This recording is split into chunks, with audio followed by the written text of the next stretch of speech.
So around marketing fundamentals, follow-up, I think that's a big one.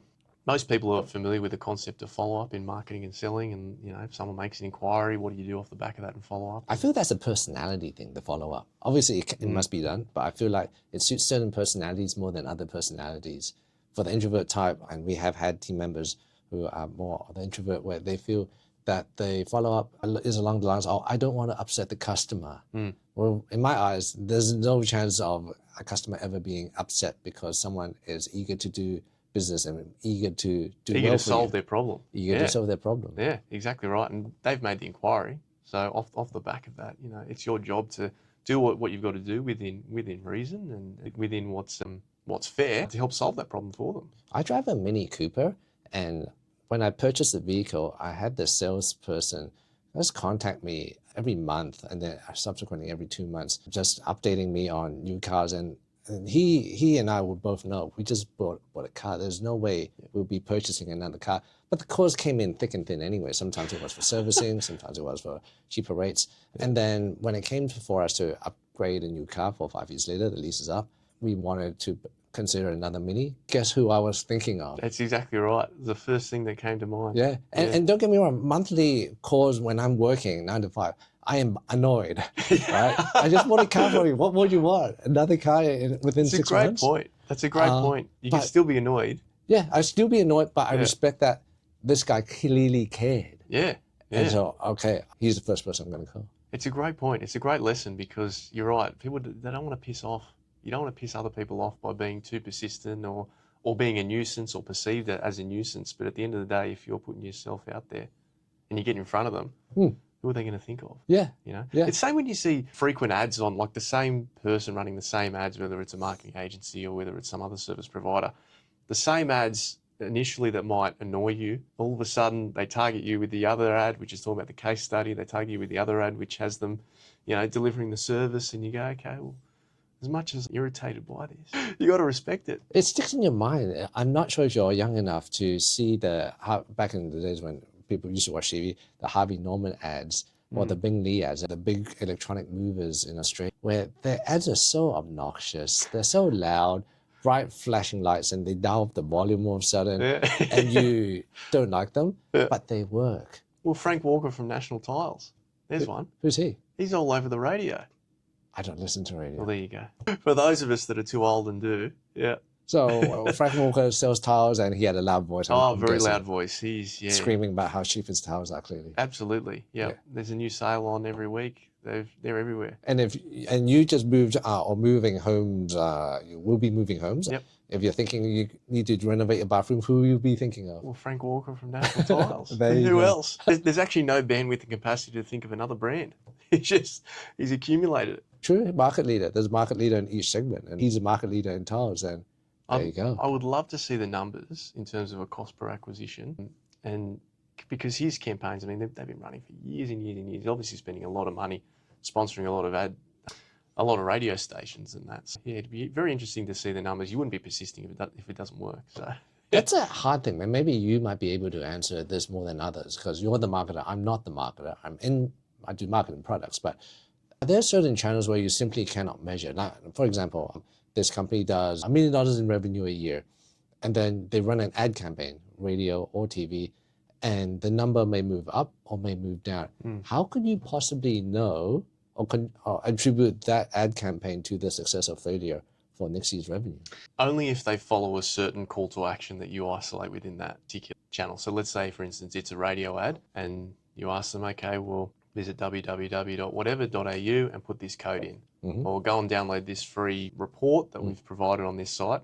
That would be the only way that you could measure it. I can't think of another way you could measure from offline to online without having a very specific call to action and knowing, well, they are only going to be coming from this particular channel. So that means... minus everything you can measure. So most of the attributes, marketing activities, you cannot measure then, because I listen to Cow and Jackie maybe once every 6 months or something. Yeah.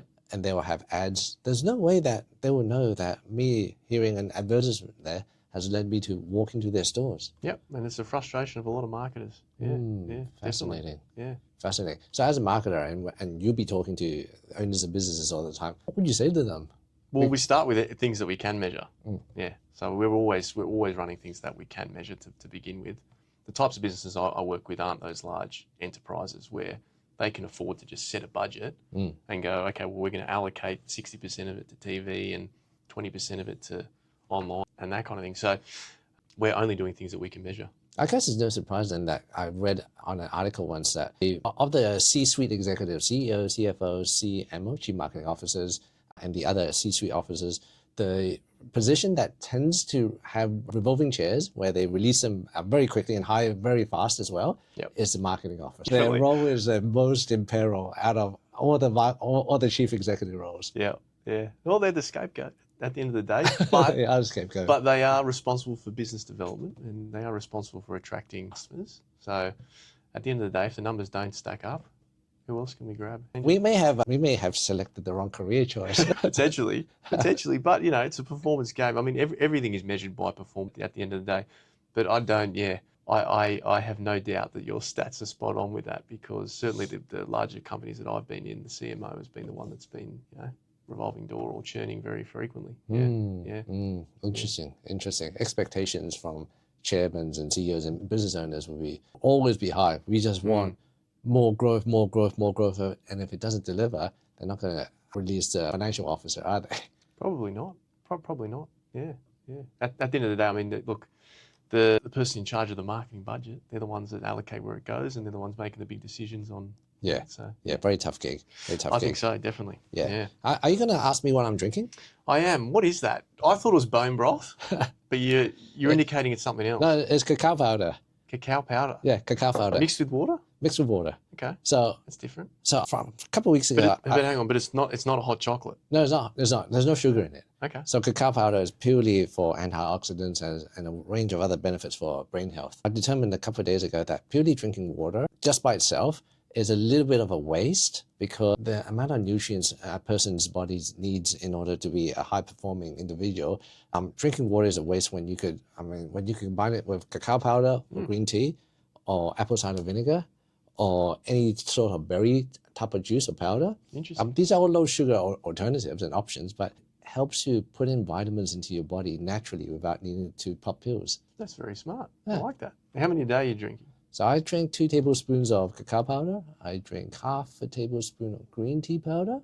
I drink maybe 5 tablespoons of apple cider vinegar. It's not together. Not together. No. I have tried it together, and it tastes as bad as it looks. Interesting. Yeah. It's really disgusting. Yeah. And then in some instances, I don't do it, but I know of people that will put creatine in it. Yeah, right. Because it's good for muscle growth, I think, for creatine. Yeah. Not the most tasty hydration stuff. in the cells. Yeah. Hydration, well, that's another one. I drink Hydrolyte as well. I don't need hydration as much, I feel, but that's just a personal preference. All the video content you're filming, you're running around. You've got to replace those electrolytes. I do. So what do you do to keep fit? Running at the moment. Yeah, running and touch football are my two favourite things at the moment.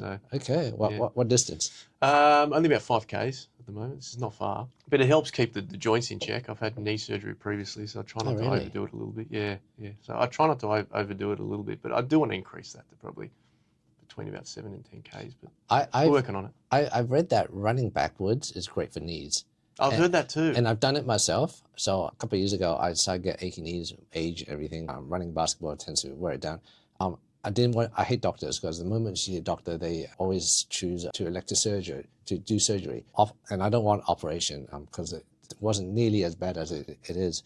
And so I read a couple of videos, I spoke to a couple of friends, and I started doing running backwards as well as pulling a weighted sled backwards. For some reason, there's only 1 or 2 gyms in Sydney that has it.